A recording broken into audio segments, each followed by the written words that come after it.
some things are easier to get over than others in terms of disappointments. Yeah, I've had a couple of tough months where I've been pitching. I haven't got any commission. Hadn't had any commissions. My luck is starting to change. I've kind of had a week where good things have happened, and I'm like, hooray! Thank goodness. Welcome to Wild Muse. In celebration of the Wild Muse Nature Writing Prize, my guest today is freelance nature writer Vanessa Wright.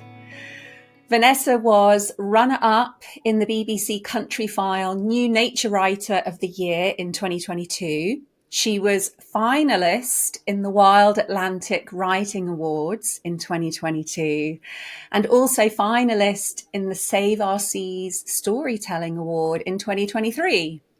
She has a master's in nature and travel writing with distinction, and she also runs writing for wellbeing workshops. Hi, Vanessa. Thank you so much for joining me. Oh, well, thank you so much for inviting me, Gabriella. It's really nice to be here. And God, that sounds so glamorous when you say my introduction like that. So thank you. Yeah, sometimes it's really nice to actually hear it back because we can perhaps forget or overlook. We can get so busy with pressure that we don't stop to acknowledge I'm actually doing pretty damn well with my writing. Oh, thank you. No, that's really kind of you to say. Thanks. Vanessa, I'd really love to start with something that I read in an online interview of yours where you said, after 20 years in corporate life, I gave it all up to pursue a dream, to write about nature. There's so much to unpick in that sentence, but I'd love to just zoom out and for you to give us a little bit of context. What happened there?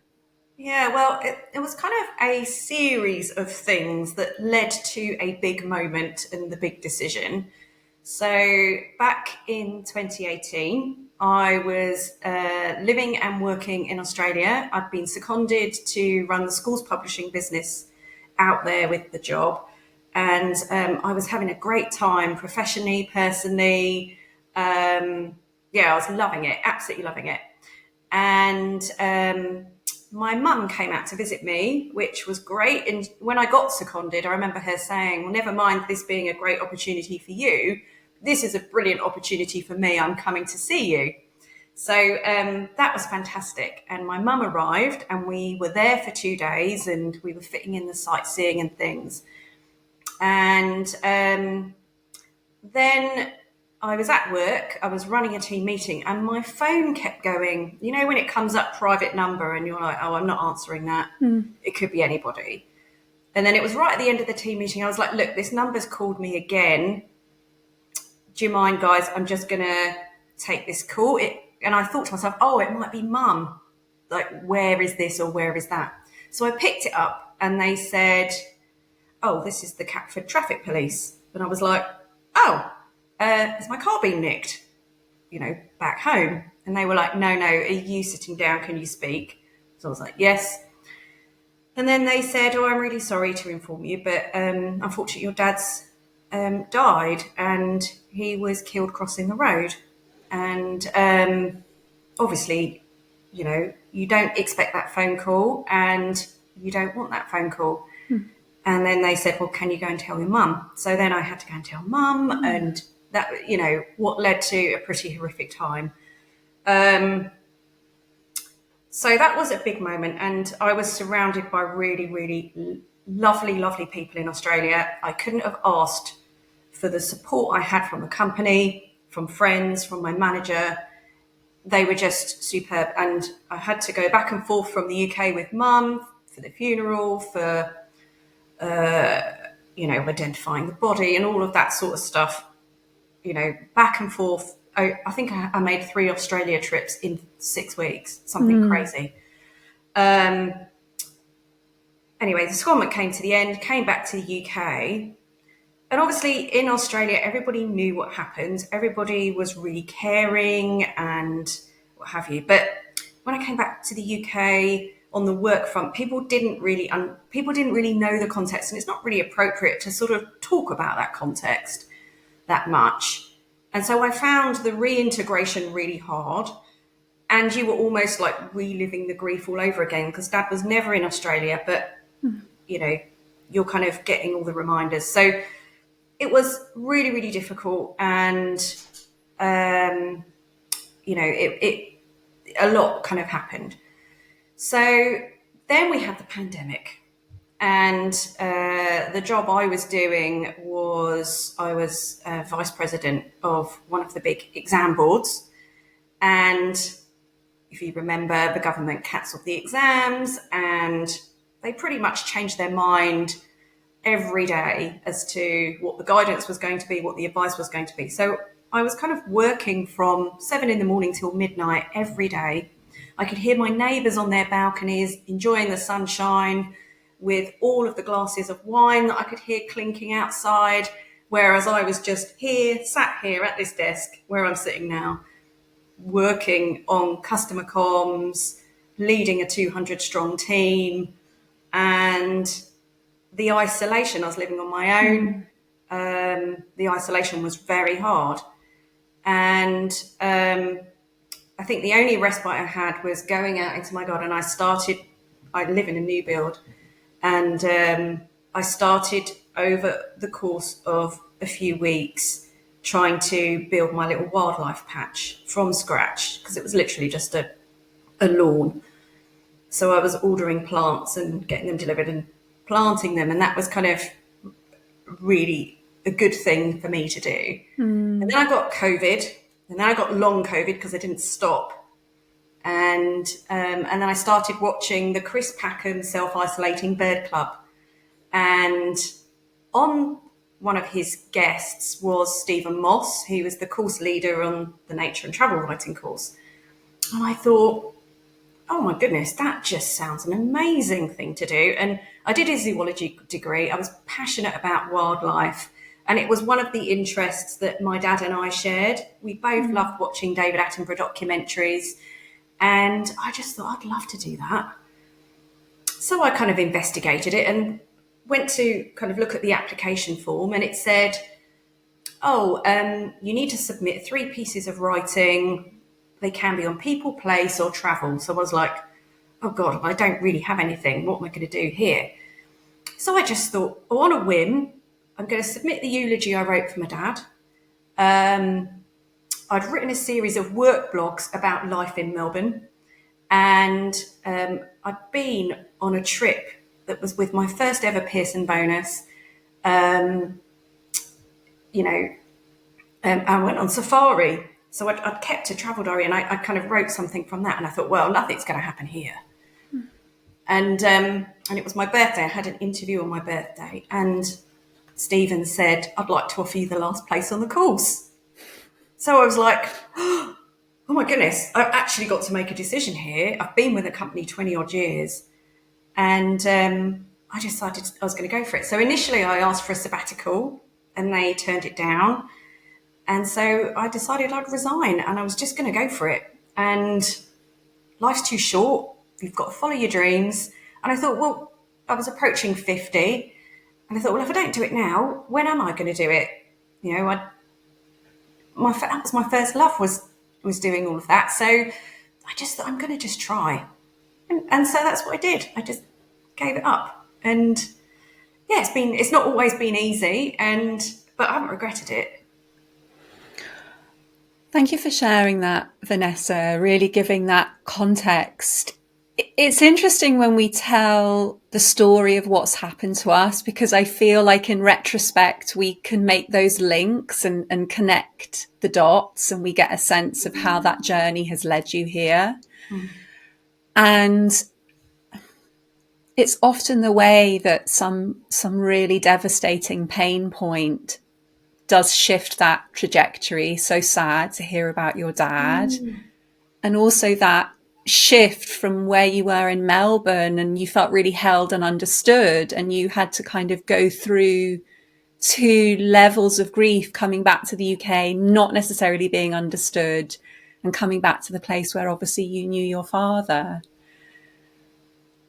I'm so moved by how nature kind of kept cropping back in, like you were cultivating that little wildlife spot outside your flat, and then you were remembering that you had written some pieces that were to do with travel and that you and your dad had shared nature? Because that was going to be my second question. I think often when we do reconnect with writing, and having managed a retreat for writers for several years, I know what it's like when we get that desire rekindled, we remember that passion. And I'm curious as to, for you, how you knew that it was nature that you wanted to write about.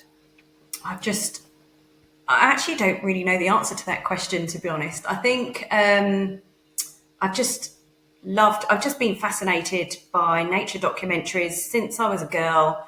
And, it was a really special time. I think it was Saturday night or Sunday night, watching the documentaries with Dad. And just, I grew up in Croydon. There wasn't exotic wildlife in Croydon. And this was a window to the world that was just fascinating. And I just loved it. And we didn't have loads of books in the house, but I do remember having one book that was an animal encyclopedia. And it might have been one that Dad even printed because he was a printer. And I used to just study it and pore over this book. And, I just used to kind of read and reread and just learn about the natural world. And I just loved it. That fascination. I don't remember doing anything, we didn't go on loads of holidays or things like that when I was little to all these places to see wildlife or anything. But I just remember being absolutely fascinated by it and wanting to learn more about it. And the other thing was my very first toy, this is probably going to sound really rubbish, but my very first toy was used to kind of lay on the parcel shelf of my dad's Ford console, which was his pride and joy. And it was one of those Esso tigers. They used to have a campaign that was put a tiger in your tank. And this toy lay on the parcel shelf of Dad's car for a decade, probably. And that was my very first toy, was this tiger, and its eyes glowed in the dark. And I just loved this tiger, and it went everywhere with me. And I used to always say, can we go to London Zoo? I want to take the tiger to London Zoo to show her the real tigers. And so that was my highlight of the year, was going up to London Zoo. We would go up as a family, and I never wanted to move on from the tiger enclosure, and I was just so mesmerised by such a beautiful animal and seeing it close. And that was kind of the first inklings of it. And a lot of people say, oh well, I did this and that as a youngster. I didn't really do all of that. It just came through the medium of going to the zoo, having this one book, and David Attenborough documentaries, and that fueled the passion. And I just loved it so much. And I remember when it was time to choose, I was the first in my family to go to uni, my dad's family. And I remember going to choose my degree, and people were like, oh, you should do chemistry and things. And I was like, I don't want to do that. I was like, the one thing I love is animals.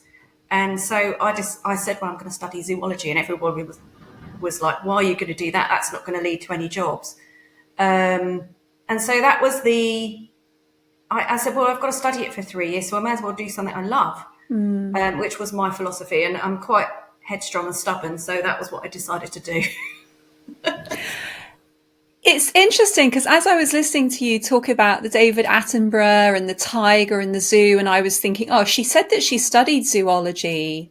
And what I'm reflecting on, Vanessa, is how we can have that love as a child, and how that love can stay with us and inform the decision we make. If I'm going to spend 3 years studying something, it better be something I love. And then it can slip from our grasp. Because when I read that phrase in that online interview, the phrase is, after 20 years in corporate life, I gave it all up. But in my mind, I was thinking, but wait, what did you give up to have 20 years in the corporate life? I think there's this really weird relationship, isn't it? We're like, I'm giving it all up to follow my dreams. And it's like, but wait, didn't you give up your dreams in the first place? That's true, actually. I did. And it was, I didn't have much money, and when I graduated, I was in debt. So I just fell into, actually, I remember thinking for the first almost 10 years after I graduated, why have I done this? Why have I given up? Why did I go to university? Because I was just doing pub work. I was working in a bookshop. I was like, the promised land of going to university, and mum and dad always encouraged my dad was from a working class background. This is, education is the path to a better future. I was like, well, where is this better future? Where is this promised land? And I was kind of in these jobs, and it was through the bookshop I actually met publisher representatives that then ended up me working and going into publishing. And I just kind of was on the corporate treadmill and climbed the ladder and, tried to, by then I just about got out of debt, paid my debts, my student loan off, and, started to just be on that treadmill. And it, I'm not going to lie, it wasn't not enjoyable, because it definitely had its perks. And I've made so many friends through the company, and I've had tremendous experiences.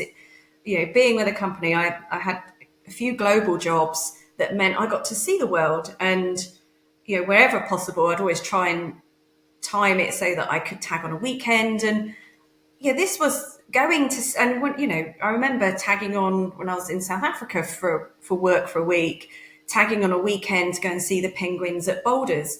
Was pinching myself. So I can't say that it was all bad, because it really wasn't. And it put me in a position to be able to pay my mortgage off. That meant I could then do this. Now, it's not easy, and the cost of living crisis is dwindling the savings at a faster rate than I think I can draw my pension. But, I'm just trying to make it work.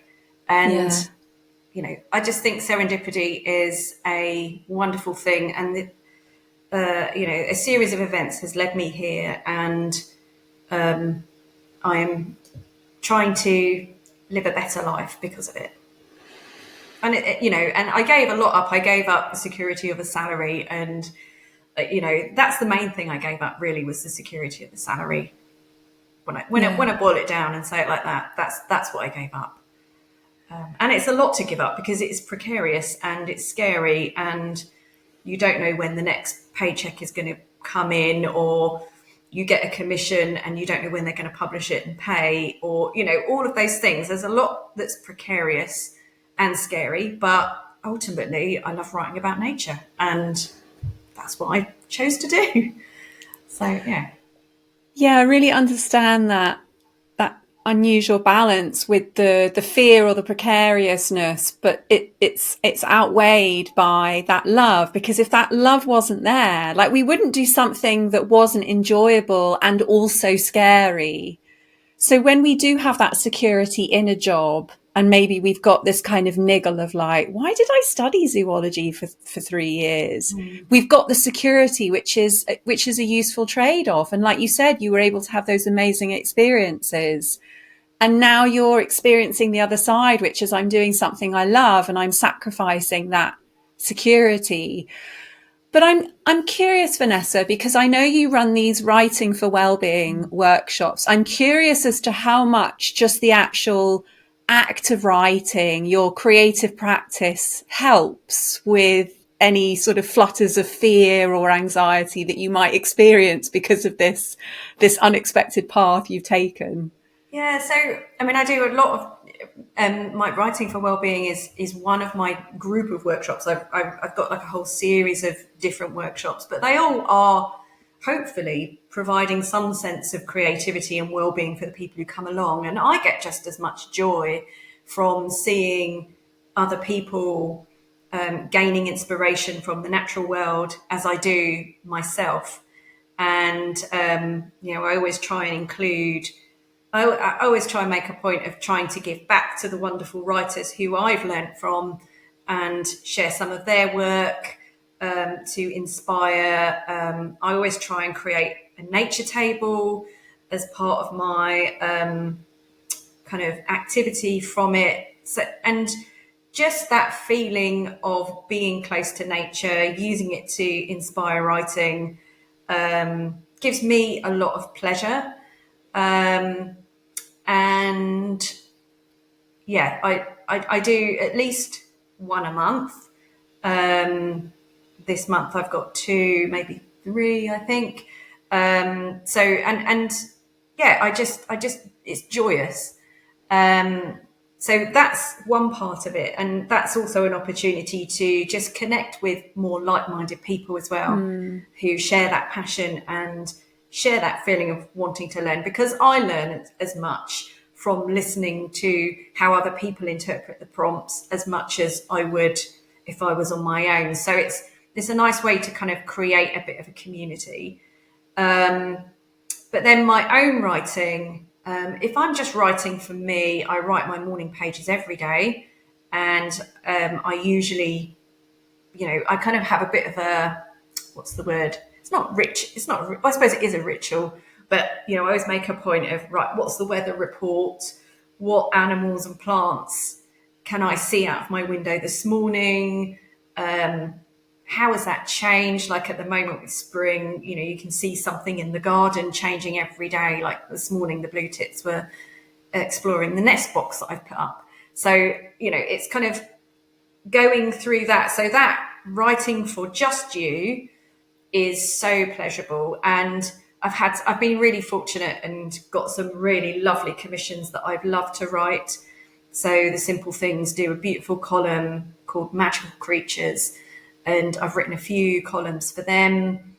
And it is just joyous writing about that and writing about birds for bird watching. So when I get those commissions, that's lovely. But then there is, and I really, once I've kind of gone through the process, but there's always a bit of a fear that, is it going to be good enough?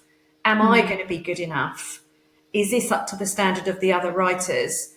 And it's those moments that then cause that anxiety that you have to kind of try and not look sideways. A friend on my course, we talk about this quite a lot, is don't sideways look at what other people are doing. Just focus on what you're doing and get the joy from what you're doing.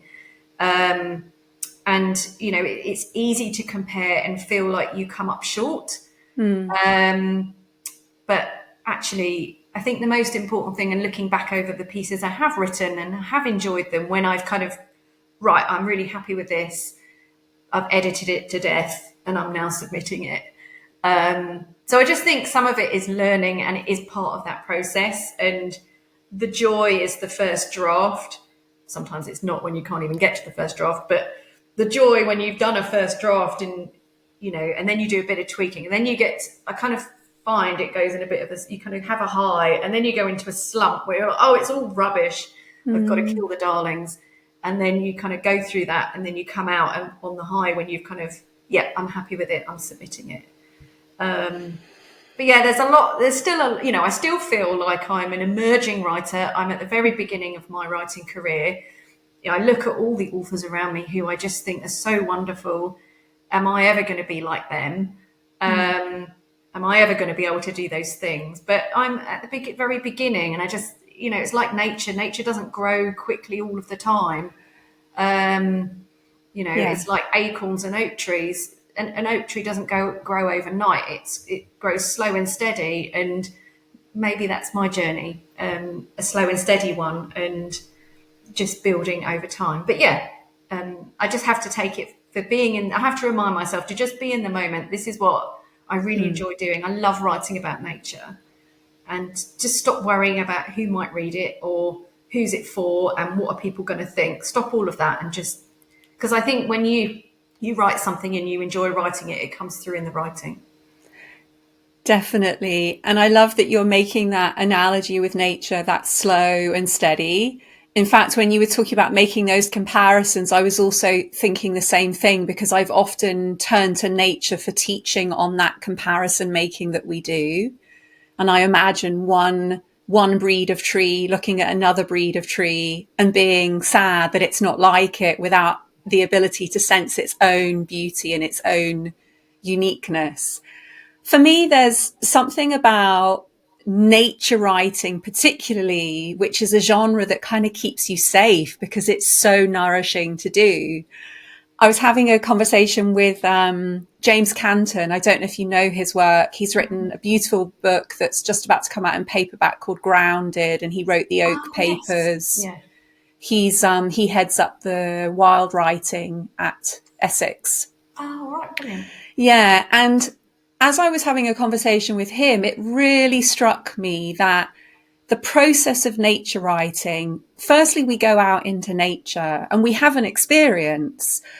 But the fact of us being a nature writer means we then come back and write about that experience. So I feel like we're getting like a double dose of nature's healing, because we're experiencing that energetic embrace that we can get in nature. It's exciting our senses. And then we come back and we make even deeper sense of it. So I'm curious to know, relive it. Yeah, I'm curious to know what that process is for you when you take time in nature. I mean, you were describing the morning pages where you're literally observing and journaling. So that's one. What experiences have you had where you say you've been in nature and then you've come back and written about it and perhaps noticed something or got a deeper insight that you didn't realize at the time? So one of the things that I like to go to the Hebrides a lot, and it's kind of there's so much to love about it. I find it's a real contrast of kind of that chaotic wild weather and the calm, and you really notice. Well, when I'm there, I really notice the rhythms of nature much more than I do when I'm in town. You've got the sea and the tides and there's no light pollution. So you've got the stars and sometimes the northern lights and the moon, and you really notice the cycles and the rhythms. And when I'm there, I kind of, again, it's a bit like a ritual, like my morning pages. I make a point of always writing nature notes I always go out for a walk every day there, and it's usually by the sea and it's on the beach. And there's two things I'm looking for. It's either the bird life or beach combing. So if the weather is wild, I will be head down and I will be scouring the shore for beach combing finds. So there's always something to bring a joy, even if the weather is howling, which it sometimes is. So I always kind of, from a ritual point of view, do my nature notes that are rough in my little diary that I keep just for Hebrides nature notes. And every day I always try and do a social media post. I do an Instagram. I treat my Instagram a bit like a blog. And I don't with the Instagram, I don't overthink it, and it's almost permission to just write anything without kind of thinking, it's just social media. It doesn't really matter. And some of it's just descriptive writing. But then sometimes it'll be like, last week I found after there was a big gale, 60, 70 mile an hour winds, and there was a spine of a whale that had washed up on the beach, and entangled in it was some mermaid's purses, which are those shark egg cases. And I thought, how interesting that there's the spine and the skeleton, which obviously something's died, but attached to it, wrapped in the seaweed, are all of these mermaids' purses that are the start of new life.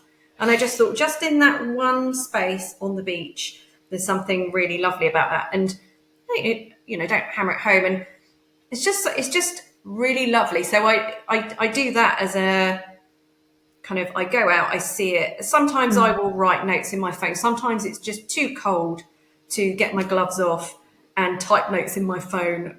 So I just have to try and remember it. And I mentally kind of go, right, what am I looking at? What am I going to remember? I take quite a lot of photos that are memory jogs as well. Yeah. And I use those on my Instagram too. So, I always try and make a point. And that's, again, writing for me. And if other people like it, great. that brings me joy that other people have also liked it. But ultimately, that's sort of a piece of my joy. So that's kind of like on a very informal level. And then I think one of the things about the masters that I miss, and I must recapture this, is just writing for you and just being experimental and playful and creative and not thinking this has to be published somewhere.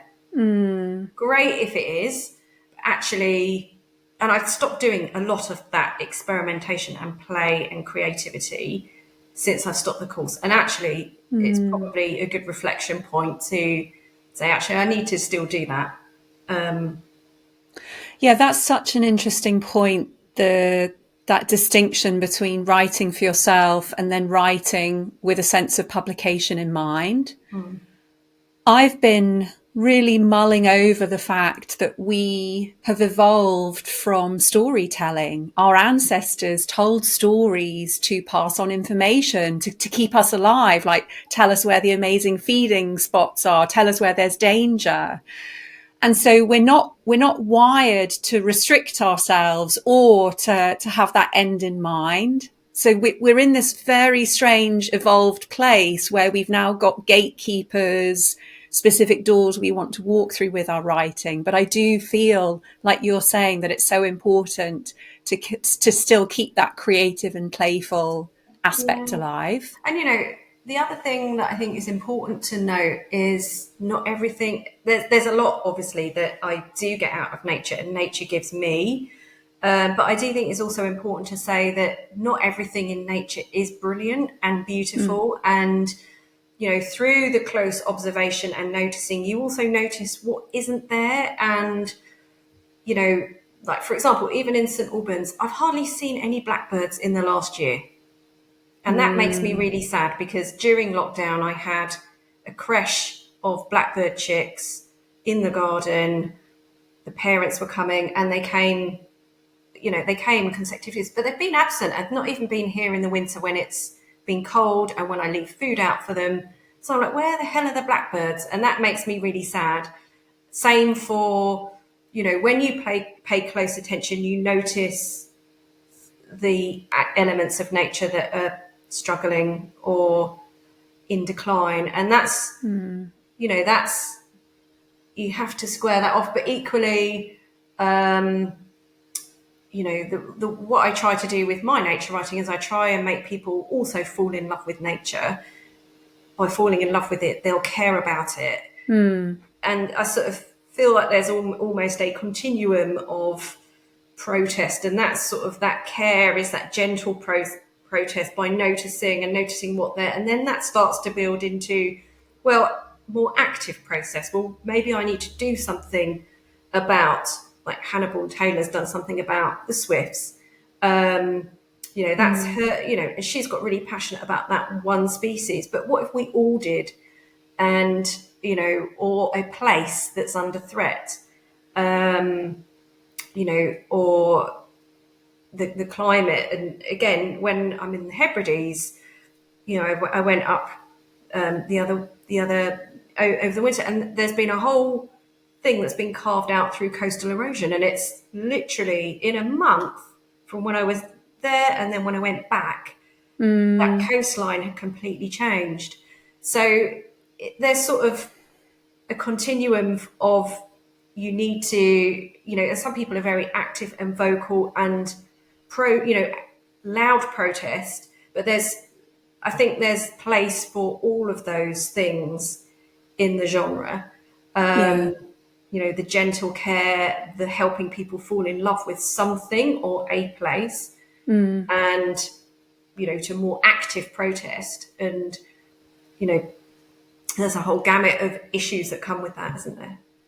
Yeah, and I actually, as I'm listening to you, I sense a really nice balance of that in your work. I'm thinking of your piece on the Brent geese for Mark Avery's blog. Yeah. And I'm reading this piece, and you're on the coastline and you're watching the geese and you're describing them, and I'm thinking, oh, this is a lovely piece of nature writing. I'm feeling really present on the water. I'm really sensing the geese. I can see the colours of their feathers. And then suddenly you point out they're foraging for eelgrass, and suddenly you notice that their beaks are coming up empty. And that to me was a really powerful experience, because it didn't feel right at the start that you were sort of like, hey folks, we need to take action. It was really putting me in a place where I was seeing through your eyes, and a bit like what you said about the blackbirds, suddenly noticing the absence. I don't know if you made a conscious choice to sort of make it that subtle, or so for me it's really lovely, because I actually, when something's quite soapboxy, as much as I do care about nature, I find it too difficult to read soapboxy stuff.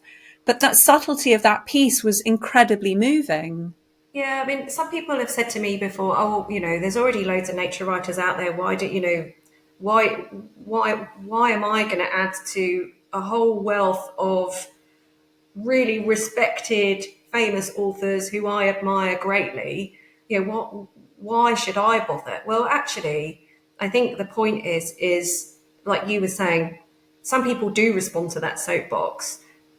Some people it's a turn off for. I was responsible for communications in a global company, and you can't have one message for everybody. It's not going to resonate. So the fact that there's lots of us writing about nature in different ways, I think is really important, because somebody might not connect with my writing and they might think, oh, come on, you should really be knocking that message over the head that climate change is and coastal erosion is affecting the eelgrass and the geese. You should be hammering that message home a bit more and really laying it on there. But actually, I did intentionally make it a little bit more subtle, and again, I quite like contrasting tones. And so another blog I wrote for Mark Avery, it's the invisible ubiquitous bird, and I write it from the perspective of a wood pigeon. Yeah. And about how we often overlook the common birds and how easy it is for those common birds to just disappear, like the sparrow. So that was the point I was making. Again, it was a different way of doing it, but maybe there's somebody who's been turned off by the soapbox. Maybe that's a more subtle way of making somebody ask themselves a question, and then actually they might read it and forget about it. But equally, when they see a wood pigeon or they see a sparrow, they might go, oh yeah, that's a wood pigeon or a sparrow. Maybe I should care about that a little bit more. So I think, having a diversity of voices and, and I mean diversity in all senses of the word, just in terms of, just the number of people, but also representing lots of different ethnicities, and, just having a whole wealth of people who care, who have different ways of sharing stories, some more subtle than others, some loud, some more gentle. That means that if we're all doing it, we're going to connect with more people as a kind of a group. That's interesting that your background in communications has really informed your understanding of, okay, we can't just say this message in one particular way. And that wood pigeon piece, what's so interesting is that as the reader, I found myself in that bird's perspective, which again wasn't something I would have considered to be helpful to then make me think, oh, this poor bird is aware that it's not being noticed as much as the other more rare birds. I mean, I was being a bit anthropomorphic about it. And some people that they would hate that as a piece of writing because I've done that. But other people might think it's fun. Some people might think, oh, actually, it's a nice way to make a point. It's a bit different, because I could have told that story, but yes, yeah, and that's the point. I think is we all respond to different things, and some people won't like my writing, and I'm fine with that. Well, I'm not fine with that because I'd really like them to like it, but but if they don't like my writing, maybe they'll like Stephen Moss's writing or somebody else's writing, who does approach it in a different way. But that's the point, is we don't have to like everything, because if we did, it'd probably mean it's quite bland. And so, hopefully I will have people who my writing resonates with, and that's brilliant. And then other people will, but together we'll, those messages will resonate more broadly. And that's when you create change, is when you have lots of those resonating messages coming from reaching lots of different people. That's change, isn't it? Yeah. And you're right in terms of not everyone is going to like everything. And I think in the context of the Wild Muse Nature Prize, I think that's why I've really enjoyed coming across your writing, because I'm like, oh, this is showing some new things. The idea that, you're writing a piece from the point of view of a pigeon, or the idea that you're noticing an absence, but you're not really shoving it down our throats. So I think for people who are interested in the prize, those 2 blogs would be a really nice place to get some ideas. But I'm curious, Vanessa, I'm thinking about the prize that you entered for the BBC Country File, which is The Storm at Howmore. Yeah, that's such a dramatic piece of writing and very different to the other 2 pieces that we've been talking about. So I'm just curious again about the process. Was it that you discovered that there was a prize, as people might do with the Wild Muse, and write something, or did you just have the piece? How did you go about that? So I'll be completely honest, and I'd written a version of it, so it wasn't exactly the same piece, for my master's, and I originally intended it to be sort of a partner. I'll rewind. So I had, I wanted to write about the Hebrides as a section in my portfolio, just because I love it so much and I visit it, I know it very well, and I find there's a lot to say. So I wanted to write a piece that, and it was a kind of a bigger piece, and it had a partner piece to it. So I called it the Chaos, and I called the other one the Calm. And it was just to sort of show, often in the travel brochures or websites or whatever, you see the Hebrides and it's looking beautiful in the sunshine and the summer and all the wildflowers and the white sand beaches and the turquoise seas.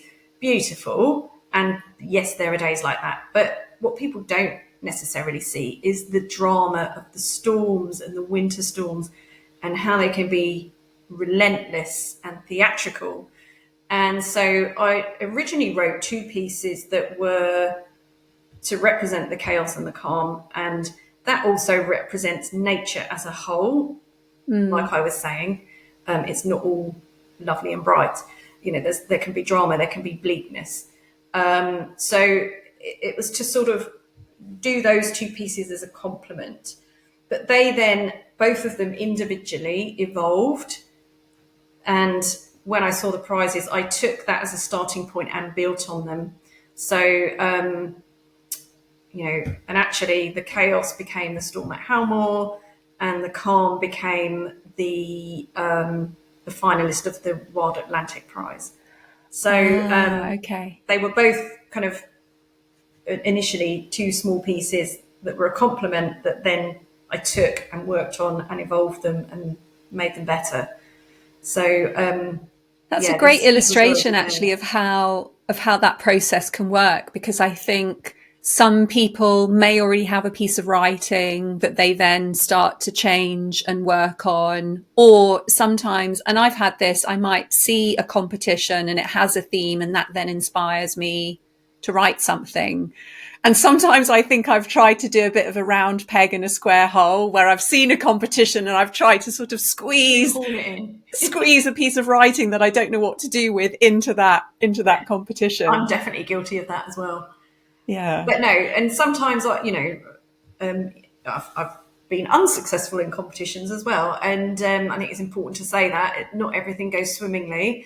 I've been recently unsuccessful in a few competitions, and I've written ground up pieces for those just because I like the theme, or I thought, I've got an idea, I can write it. And on this occasion, it hasn't worked. But that's, there might be an opportunity for those words that are currently going nowhere. That might then evolve into something else.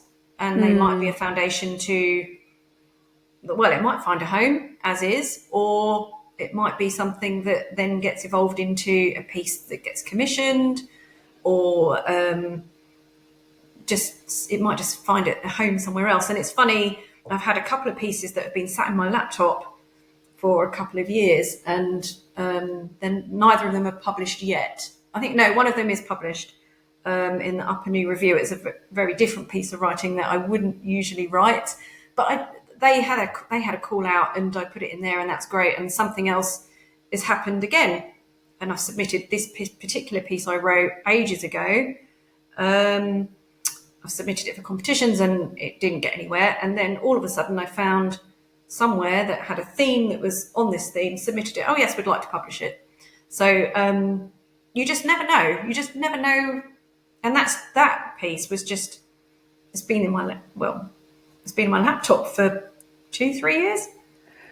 It goes back to what you said about the oak and the acorn, this idea of it's a constant journey. One rejection can turn into an acceptance a little bit further down the line. It's not this moment stuck in time. Oh, I submitted something, it was rejected, I'm a failure. It's okay, let's keep that in the laptop, and maybe I'm going to be inspired to pull it out in 6 months or a year's time. And I'm not going to lie, you would love to, the things that have been unsuccessful, you'd love them to be successful. You'd love to have that accolade, and you'd love to be able to add that onto your list of successes. But it's just, and I do take these things quite hard, and you do think, oh, have I lost my mojo, and have I still got it? Yeah. So you have to go through that rejection, and you have to get over that rejection. What would you say what's that thread that keeps pulling you through when you do have that experience of rejection, or you do have that doubt, which is like, have I used all my writing magic up? Where's, exactly, have I lost my mojo? What's that common thread that you're able to keep pulling through? Some things are easier to get over than others in terms of disappointments. And yeah, I've had a couple of tough months where I've been pitching. I haven't got any commission, hadn't had any commissions. My luck is starting to change. I've kind of had a week where good things have happened, and I'm like, hooray, thank goodness.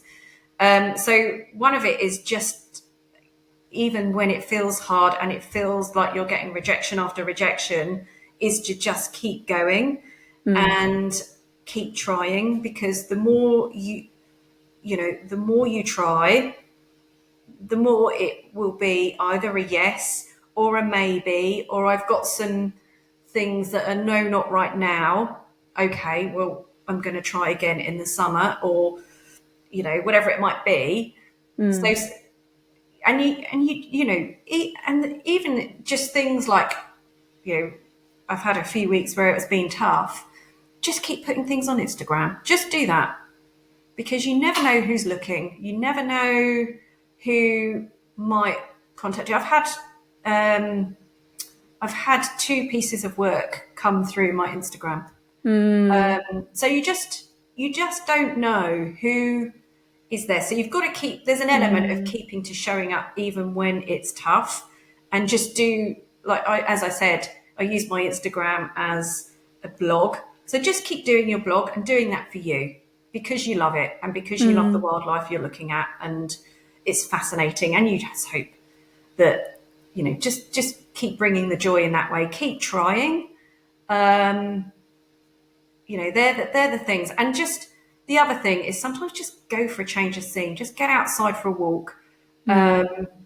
Stop slumping around the flat and feeling sorry for yourself. Just go and do that. Or, somebody also said, try and change one of 3 things: either people, so go and spend time with somebody you haven't seen for a while; place, so go out to the woods or go to the coast, or, I went and saw a lovely friend in Bath. I haven't, so I hadn't seen her for a year. So, okay, I've changed people, I've changed place. Let's get unstuck. And the other one is pace. So slow down, or you might go out for a walk. I don't do running, so other people, it might be go out for a run, but that's definitely not me. I love that. I love that, those 3 tangible areas to change up to create that shift. And also going back to what you said about Instagram, I'm going to put your details below because I'm really enjoying your Instagram. Your photos are beautiful. And what I love about the writing is it's lyrical, it's poetic. What's coming to mind is the sea glass that we were chatting about, and you described the color as chamomile, and that stayed with me because I'm like, oh my God, I can see it in my mind. And I thought I've never read something being described as that color. So yeah, I'm loving your little posts on Instagram. But yes, I've certainly heard of 2 nature writing books that got picked up off the back of a tweet. So those were full books that were commissioned. Wow. So yes, I think that's a really good piece of advice. Firstly, because you never know who's watching. And also what comes to me as a mantra that I follow, which is every act is a celebration of your dreams. And so it sounds to me that you're doing something similar by showing up on Instagram and doing what you love. You're celebrating that dream to change the course of your life to do what you love. Yeah. Yeah. And just even little things like yesterday, I was like, right, I've got a workshop on spring next week. So I was like, right, just go into the garden, pick some flowers, and not too many because the early pollinators need them, but pick some flowers from the garden, get some trimmings, pop them on the table. And even just, I got this from Emma Mitchell's Wild Remedy. I don't know if you follow her on Twitter, but she always posts these lovely kind of collages of nature items or artifacts. So for every one of my workshops, I kind of do this little nature table. And so in the promotion of it, I kind of lay it all out on my kitchen table. And even just the act of doing that is just really like mindful act.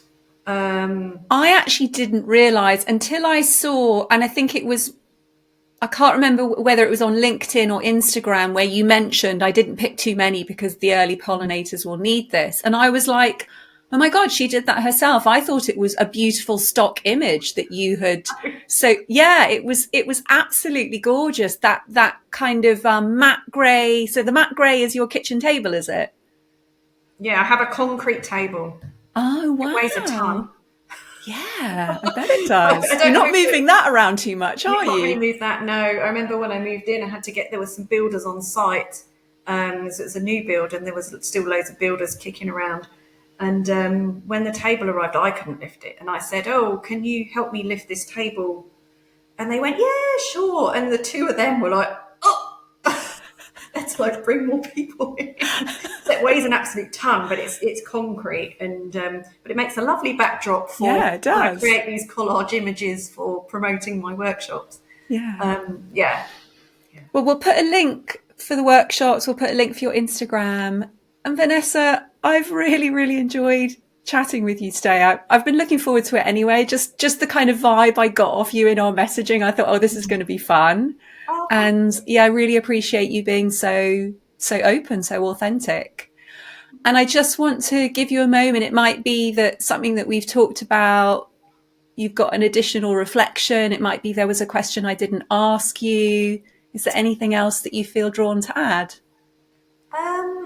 I think, well, thank you for such a lovely interview and conversation. And this is the first one of these I've ever done. So I was kind of a bit nervous about it. And it goes back to just do things and just put yourself out there and just say yes, because it's actually been a really lovely hour. And then the second thing, I suppose, is a reminder to, as I've been talking to you about, the advice I would say is actually I need to listen to that myself more and stop being quite so hard on myself. And yes, we will all have rejections, and different people at different levels of success will have, whether or not you made the Wainwright list or you got winner or you only got the long list, and people will be disappointed. But actually you've come so far because people like me look up to that. to be on the long list of the Wainwright Prize would just be like amazing. So, but then other people in different stages who are further along would be disappointed with that, or, I didn't make the winners, or I didn't get the shortlist. And I think there's all disappointments at different levels, but it's just a process, and it's like the rhythms of the natural world, really, isn't it? You have your highs and you have your lows and the ebbs and the flows, and you just kind of got to trust that things will come back round and things will get better again, and you will have your high points and you will also have your, I just kind of keep thinking to myself, oh, well, it's been winter, so it's been fallow, and now we're coming into spring and fruit will come soon, so you just got to trust the process. Cheering for your fruit. Perhaps I need to do a little bit more of that for myself and be less hard, because you can't keep going at full pelt all the time, because I've been there and done that and it doesn't go well. So yeah, I know where that path leads to. Yeah. Vanessa, thank you so much. That was a really powerful final reflection. Thank you. Thank you so much for having me. It's been really lovely chatting to you and get to know you as well.